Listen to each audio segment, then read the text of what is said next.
What's going on, y'all? So if you're like me, you're probably stuck with rebuilding a bottom end on a KLX140. So I figured I'd make this video and show you how to put together a bottom end of a KLX140. I pulled this motor apart maybe 2 months ago, and I went ahead and started vapor blasting the cases. Check out Primitive Vapor Blasting on Instagram if you want any parts vapor blasted. Yeah, so I forgot how to put it back together, more or less. I'm kind of familiar with it from a 110, but I'm gonna just break down everything. I got this manual, and then I'll go ahead and just show every piece kind of opened up and put back together for the transmission, how everything goes apart. And then as far as, putting the cases and everything together, as far as seals and bearings, it'll be a very thorough video, so it's going to be longer than my typical videos, but let's go ahead and get started. Well, even to start the video out, I'm already at a standstill. I had ordered this crank puller and install tool from Amazon to be able to pull the crankshaft through the shaft. Do not buy this kit. It doesn't include everything. I did not read the reviews, so I'm going to go ahead and just heat the cases up. I'll gently put that in and then tap it down. Worst case, if it doesn't go down all the way, I'll just order another one and then continue the video. But I am very confident that I could get it in without any issues. So I'm gonna go ahead and do that and then get back to you. So to determine the left and right side of the crankshaft, I just use brake and shifter. So the brake side of the crankshaft and the side that you shift of the crankshaft, you'll be able to tell by the ends of the crankshaft. This is the reverse thread. I believe this is just your normal, this is just your normal thread. So this brake side is what's gonna go down into the case here. I'm gonna preheat this up with a torch, have a strong base, so that way you could tap it down if you decide to use this method. I'm just gonna use a mallet and hopefully tap it in. And just like that, we have the crankshaft fully seated into the engine case. Prior to assembling the crankshaft, put a little bit of assembly oil or penetrating oil on the bearing, obviously on this one. Make sure your connecting rod is through where this the hole would be for on the cases.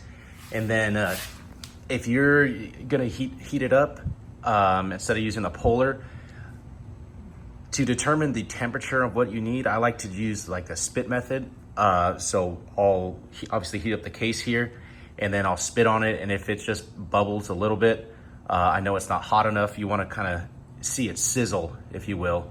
And that's when you'll know it's the perfect temperature. I used to do it in the trade I was in, and always worked perfectly. So now I'm gonna go ahead and get this elevated. I'm gonna place the bucket up here with some 2x4s, and then I could work with the crankshaft through the 2x4s. You'll see that here in a second. So this is a setup I got going on. Works for me, I like it. It's waist high. If you haven't already, hopefully you watched this video before actually doing it, but I got the bearings in the freezer. They've been in there since yesterday, I believe. And then also you're gonna want a bearing pusher kit, whatever you wanna call it. There's other ways to get around it. If you can use a socket, tap it in. I already had this. I only bought it on Amazon because it's cheap and it works good. So I'm gonna get the bearings. I'm gonna set them in place and then I'll tap them down. They're still kind of warm, so that's nice. It'll be expanded. The bearings will be shrunk, so they should just slide right in. Well, I won't lie, that was a little bit more difficult than I thought. I had to grab the bigger size bearing pusher thing and set it over the bearing and tap it down. You won't see that it's flush here, but on the other side, you'll see that the bearing is sitting up against the casing, and here as well, but that's where these screws go, and that's where it sits flush. So the next step, we'll go ahead and add in the screws here, and then I will break down the transmission and show you piece by piece how that works. Here is a breakdown of the main shaft piece by piece. I went ahead and left this on because I didn't really care to take the snap ring off. It's just 2 more pieces or 3. But from this snap ring out towards this O-ring is how it's assembled, or not O-ring, shim. So piece by piece, you'll follow along. When disassembling, you want to make sure that this shim comes off. It is very important with the assembly. But yeah, I'm gonna go ahead and clean these all, and I'm gonna set it to the side, and then we'll go ahead and go over the counter shaft. And here is the counter shaft assembly. So I believe this is where this is your 5th gear here, and then it'll work its way down. But there's one more snap ring here, but this is just 1 gear, so I didn't care to take it off. But this is how it is assembled. And then if you want to look at this, you could pause it, screenshot it, whatever you need to do. And then I'm gonna go ahead and clean them all up, and then I'll reassemble.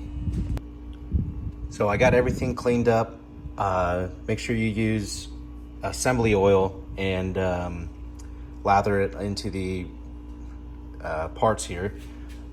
This will be the orientation of the transmission. So we'll go ahead and drop that into the case now. So this is how you kind of want to hold the assembly here. It'll be the easiest way to drop it in. So I'll do this in real time. I have already lubricated these up. So I'm gonna go ahead and drop them in now.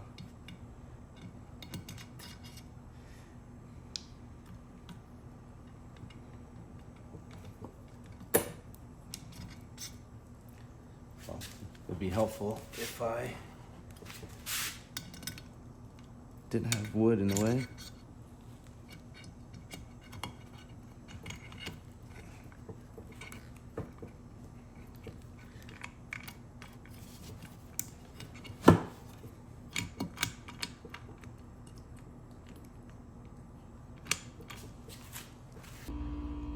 Lighting was poor in that other direction, so I went ahead and brought it back to the bench.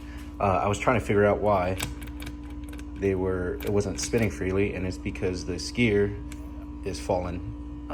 They're falling into the holes like it should. Once we put our fork shifters in, they will allow it to spin freely. Now this is the orientation for the forks. You're gonna want all the engravings like so to face the opposite engine case, so the left engine case. This will be the bottom, this will be the top. Oh, sorry, bottom, middle, top. And then once we assemble that into each slot, then we could slide the shaft in. So this is what we're looking at after we get the forks installed. Be mindful of the amount of assembly lube you put, because it is going to drip down the shaft, and I was struggling with getting the shaft to stay in place. Kept wanting to push itself out just because it was building air down into that the hole for the shaft. So I just took some degreaser, cleaned it out, and then was able to slide it in without it pulling back up. Now I know this part could be a little bit tricky. The shift drum is going to go into place here, but I know you got to raise it up, be able to slide these pins into the grooves here, and then it'll all slide down together. So you got to be very careful with all the shims and anything falling over the top of these shafts and losing any parts. So I'm gonna go ahead and do that right now. Finally got the shift drum in. It is pretty tedious. You got to raise the transmission assembly up, then you could try to fit in the shift drum, and at the same time you got to get these pins to line up in the grooves. So you're gonna have to move the forks up and down to be able to fit into the grooves, and then they'll all fall down into place. There you go, should be neutral right there. So now we're gonna go ahead and lay our gaskets on. Actually, first you gotta make sure you have your dowel pins in. That is the most important thing. You don't wanna go back and take that apart. And then we'll go ahead and put our gasket maker on, and then I believe the other case will go on. So go ahead and lather on some gasket maker around all the surfaces. Try not to leave any bare spots. It will spread once the cases are pressed together. This is the gasket maker I used. And then obviously your case, make sure you get your crankcase bolts, your torque wrench, because you're gonna wanna torque these to 8.8 Newton meters. Also have a mallet handy, because you're gonna want to tap your case on. Once it is, you're gonna pretty much just walk it down. Yeah, let me get to it and I'll get back to you. Real quick before putting the case on, obviously we got to put in our bearings. I don't know how I almost forgot that, but yeah, I'm gonna put the case on and we'll see how it looks. And with a few taps, you're able to get the case to slide on. Go ahead and torque all your bolts here to 8.8 Newton meters, and make sure you get the last one in if you find yourself missing one bolt. There are 2 bolts on this back side. The longer one, the longest of them all, will go here, and the other bolt goes here. We'll go ahead and get our magneto side, or whatever stator side, and then we'll get the clutch on. At this point too, I guess we could press in our seals here, get those out of the way, so I'll go ahead and do that now. I got the 2 seals in here. I think I used like a 20 or 22 millimeter socket, faced it down, and then tapped it in, and this one I used a 14 millimeter. Then you'll grab your little sleeve deal here, and then it'll go around that shaft. So on this clutch side, we're gonna go ahead and put our gear back in. If you took it out, make sure you have your keyway in before putting the gear on. You're gonna put your 2 new O-rings in along with a dowel pin, and you're going to put your filter screen, or screen, whatever you want to call it. It is tapered, so the smaller end is gonna be at the bottom, the wider is gonna be at the top, and we're gonna put our pump in and torque it to 5.2 Newton meters. So if you have everything apart and not sure what everything is, this is everything for the shift shaft assembly. Shifter, the spring clip for the shift shaft. You got your keyway, the star, and the bolt that will lock the star in place. And then you got your, I don't know what these are really called, your rollers. I'll show you how everything, but these are all the parts you're gonna need. So first we're gonna put our keyway onto this shaft right here, and then we'll go ahead and put our star, and then we'll put our bolt in place, and we're gonna torque that down to 12 Newton meters. So once you get your star torqued down, you're gonna put your spring in, followed by your washer, and we'll put our gear leveler in, and that spring is gonna sit where that groove is, so you gotta kind of work it around, and then this cam lever will end up over here with the spring tensioned. I can't do it while holding the phone. And then we also have to have this washer with the bevel side down. That will go into place there, and then followed by the nut, and that nut will be torqued to 9.8 Newton meters. Kind of a pain in the ass doing this. So what I had to do was have this lever set to the side. Then I had to put the screwdriver down here in this position, push the gear lever over, and then I was able to put the washer and press down enough on the washer to fit into the gear lever. And then once I saw enough thread, I tightened the nut, and it's gonna kind of sit a little bit high, but once you tighten the nut down, make sure this wheel is over the star, and then it will slowly sit down. So before you put your shift shaft in, you're gonna want to put your gear drum into the neutral position. So this dot to this, I guess, wheel, the pin dot on the wheel. And then you'll slide your shift drum in before putting this in, slide it down. It'll go this, I don't know what you call this slide. It'll fit underneath the shift drum, and then you'll put your spring in to that square hole. I'm trying to focus it. I think that's the best I can get, like so, and then that will pretty much act as a spring. All right, now that we got everything done down here, we're gonna go ahead and install our primary drive gear. So we're going to take our gear, I'm gonna leave that ring side up because that's where the washer was laying. Line it down into the keyway, like so. And then we're going to put our washer down. I'll do that. If yours is, mine's kind of tapered down, if you could see that. The inside diameter is higher than the bottom. That is gonna go the higher end up. That way when the nut tightens, it'll compress and act like a lock washer. Then we're going to take our nut, and it's left-handed thread. So we'll spin that on, and you're gonna torque it down to 72 foot-pounds. Now, if you had a gear, I guess you can call it a gear lock, you can put it into place once the clutch is in and then tighten it.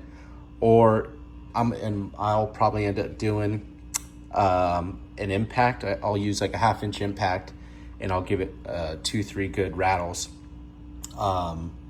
If you do have a torque wrench, let's say you don't have a gear lock though, if you don't have a 1/2 inch impact, but you have a torque wrench, you could use, let's see, like a piece of brass right here, like I got.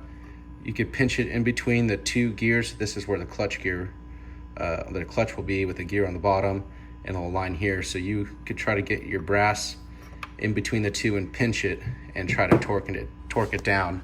Again, it's 72 foot-pounds. So I'm gonna go ahead and get my clutch in and getting tightened. Now, I jumped ahead. As far as the clutch installation, we're gonna go ahead and assembly lube on the shaft. Make sure you put lube on this gear as well. We're gonna do washer, you do your shaft, or sorry, your collar. You're gonna do our basket,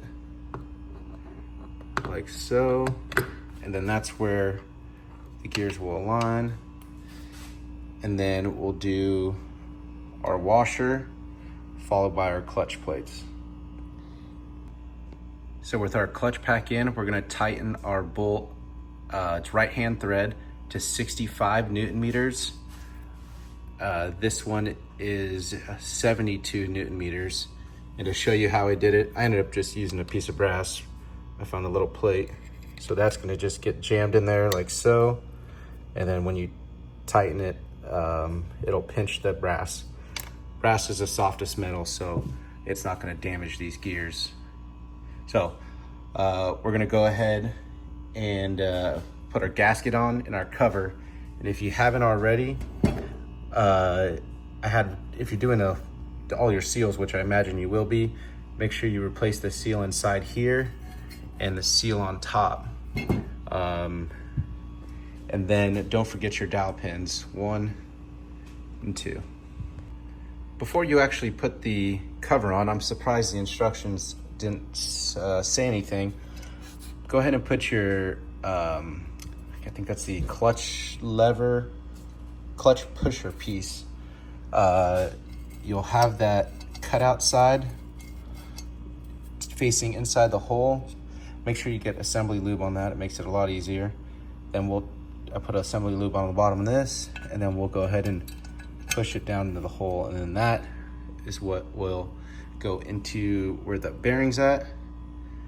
And yeah, now we can go ahead and I'm gonna stand this up, and then I'm gonna put the clutch cover in to the side. That way this doesn't fall out flipping it over. So I stood the motor up, I got the clutch cover on, and then I set it up in this direction.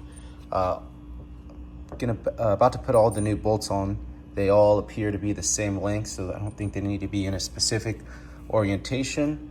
The 2 top ones up here, I'm gonna leave loose. That's where your cable is gonna sit in, but I still gotta put the rest of the motor together and into the bike. So I'm gonna save that for when it goes into the bike. Each bolt is torqued to 8.8 Newton meters. So on the opposing side, once you get all your bolts torqued down, you could flip it over. We're now on the stator side. Go ahead and put your cam chain in, followed by the cam chain holder. I swapped the Phillips out for an 8mm. I just like the hex bolts better. You're gonna put the cam guide in. You're gonna put the washer first, then the cam guide, and then this Allen. Now's a good time to put your Woodruff key in. We're gonna put some assembly lube on. You're gonna do the starter gear first. That will slide in like so. You'll do your washer, and then you'll do your flywheel. But first, actually, I just saw a video about these flywheel Allens coming loose. So I'm gonna break each one loose at one time, and then I'm gonna retorque them, and then, I'm gonna apply Loctite, the blue Loctite, and then retorque them to 8.8. I saw a video today about them snapping, so I'm right here. I might as well do that. So I torqued these 3 Allens to 13 Newton meters. Took them out, cleaned them, put blue Loctite on them, torqued them to 13 Newton meters. You could put your flywheel on, and if it doesn't look like it's sitting right, just go ahead and spin it, hold the chain so it doesn't fall out of place, and then just slowly rotate the flywheel, and it should fall in to where the keyway is for that Woodruff key. And then you can put your bolt on. I didn't have a way to clamp onto this. I didn't feel comfortable putting brass and then up against aluminum and trying to torque it. So I just used my 1/2-inch impact. It's a 17mm socket, and then I just gave it a few ugga-duggas. I feel confident about it, so I am gonna run it that way. So now we can put our 2 dowel pins in, put your gasket down. You're gonna wanna find your, what kind of gear is this called? Idler gear. You're gonna do the side with the teeth more gapped out than the other. So this with a washer on the bottom and a washer on the top. And that'll fit into your hole here. I'll go ahead and put that in a second. So quick tip, put your idler gear in first, put the gasket around this side, and then you could lay the gasket down with your dowel pins. That way you don't rip your gasket over here, because it kind of fits kind of tight over there. So now we'll go ahead and put our stator cover on, and then once we get it on, we can go ahead and torque the case bolts to 8.8 Newton meters. Once the cases are tightened, we're going to, so the longer out of the, I think 1, 2, 3, 4, 5. So you got five long ones, and then the 2 short ones will go in here. We're gonna take our torque limiter, we're gonna put washers on each side with assembly lube, and then we'll drop it down into place like so. And so once you get that torque limiter in, I believe, forgot the name already, torque limiter in, you can put your cover on. On the cover on the back side, mine was a little tight, so I just put some assembly lube on the inside of the case and then on the cover, and it was able to slide on. Put the gasket onto the cover first, because I tried it the opposite way and it was kind of pinching it. So I put the gasket onto the cover first, put some assembly lube on, and then it slid right in. And again, 8.8 Newton meters. And that concludes our bottom end. Hope y'all enjoyed the video. I know it was longer than my other videos, but it was very thorough and included everything. Yeah, gonna get it into the bike right now. Currently building. Kind of excited. Well, I am excited to get it done. I haven't done any videos on building it or anything. I'll probably do some sort of video afterwards. But if you like the video, please like, subscribe, and appreciate it. Thanks, guys.